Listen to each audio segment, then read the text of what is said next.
Indian rupee का ये symbol design किसने किया था? क्या होगा अगर मैं आपसे कहूँ आपके पास इस दुनिया का सबसे पावरफुल वेपन है लेकिन आप इसके बारे में नहीं जानते? पैरट्स इंसानों की तरह क्यों बात कर सकते हैं और ऐसा वे क्यों करते हैं? जानने के लिए वीडियो पूरा देखें। फैक्ट नंबर 5, इस 100 रुपये के नोट को देखिए। क्या आपको इसमें कुछ अजीब दिख रहा है? आपने गेस कर लिया होगा, इस नोट में रुपी का सिंबल गायब है। इससे पता चलता है कि किसी भी नोट में रुपी का सिंबल कितना इंपॉर्टेंट होता है। तो यहाँ पर सवाल आता है, इतना इंपॉर्टेंट सिंबल आखिर डिजाइन किसने किया था और कब किया था?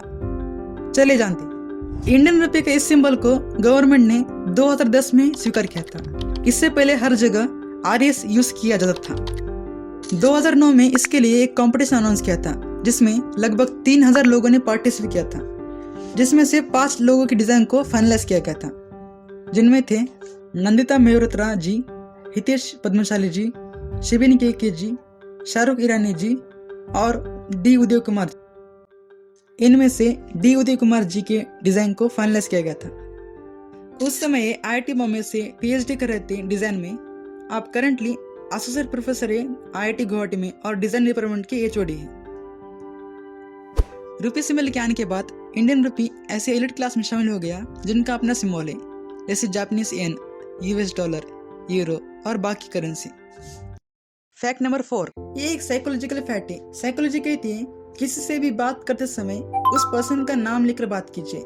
इससे वो पर्सन आपको ज्यादा पसंद करेगा, क्योंकि ऐसा करने से वो पर्सन खुद को इम्पोर्टेंट फील करता है। जैसे अगर मैं आपसे कहूँ आप लोग कैसे हो, और इसकी जगह अगर मैं कहूँ राजेश आप कैसे हो, ऐसा करने से मैंने एक स्पेसिफिक पर्सन के बारे में बात की। इससे वो खुद को भीड़ से अलग फील करता है। अमेरिका के एक famous author and lecturer Dale Carnegie अपनी book how to win friends and influence people में कहते हैं, याद रखिए किसी व्यक्ति का नाम उस व्यक्ति के लिए किसी भी भाषा में सबसे मधुर और सबसे महत्वपूर्ण ध्वनि है। इसलिए स्कूल में आपने देखा होगा क्यों टीचर्स स्टूडेंट का नाम याद रखते हैं। ऐसा करने से स्टूडेंट्स का टीचर पर ट्रस्ट बढ़ता है और इससे वे स्टूडेंट्स टीचर की हर बात ध्यान से सुनते हैं। फैक्ट नंबर 3, आपने कभी न कभी चेस यानी शतरंज तो खेला ही होगा। जब चेस की बात आती है तो इसे एक पॉपुलर बोर्ड गेम में जाना जाता है। यूएसए, यूके, जर्मनी, रशिया और हमारा देश भारत की करीब 70% अडल्ट जनता चेस खेलती है। चेस खेलने से हमारा कंसंट्रेशन, डिसीजन मेकिंग स्किल और प्रॉब्लम सॉल्विंग स्किल इंप्रूव होती है। तो यहाँ पर एक सवाल आता है, चेस किस देश से इंडिया में आया था? मतलब चेस का आविष्कार सबसे पहले किस देश में हुआ था? ये सुनकर आप प्राउड फील करोगे कि चेस का आविष्कार सबसे पहले हमारा देश भारत में हुआ था। 1500 साल पुराना इस खेल का सबसे पुराना रूप 6th सेंचुरी यानी 6ठी शताब्दी का है, जिसे शुरुआत में चतुरंग के नाम से जाना जाता था।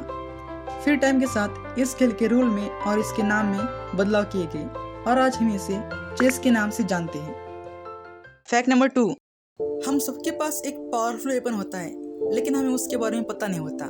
ये फर्क नहीं पड़ता वो इंसान गरीब है या अमीर, या वो 7 साल का छोटा बच्चा है या 70 साल का बूढ़ा आदमी।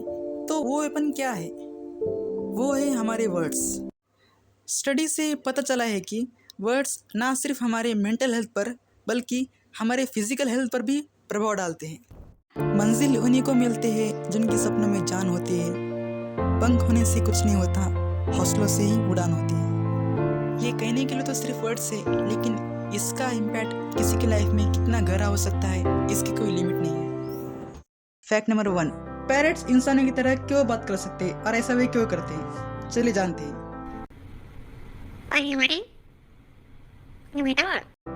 पैरट्स हमारी तरह सेम वे में आवाज नहीं निकालते। उनके सांस लेने के नली में सिरिंज नाम का एक ऑर्गन होता है जिससे वे साउंड प्रोड्यूस करते हैं। इस वीडियो को देखिए। हमारा लोअर रेस्पिरेटरी सिस्टम कुछ इस शेप का होता है। ऊपर के पार्ट पर ट्रिकिया मतलब सांस लेने की नली होती है और बॉटम पार्ट में लंग्स होते हैं। इंसानों में जो वॉइस बॉक्स होता है उसे लेरिंग्स कहते हैं और वो ट्रिकिया के ऊपर मौजूद होता है। लेकिन बर्ड्स में जो वॉइस बॉक्स होता है उसे सिरिंग्स कहते हैं और वो ट्रिकिया के नीचे मौजूद होता है। और बर्ड्स साउंड प्रोड्यूस करने के लिए और उसको शेप देने के लिए यहाँ पर मौजूद मसल्स का यूज़ करते हैं।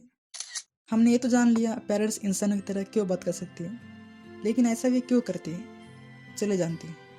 जब हम पैरट्स को पालने के लिए घर लाते हैं तब कुछ समय के बाद पैरट्स को लगने लगता है कि हम उसकी एक फैमिली है और हमसे कम्युनिकेट करने के लिए वो हमारी लैंग्वेज सीखता है और उसमें बात करता है।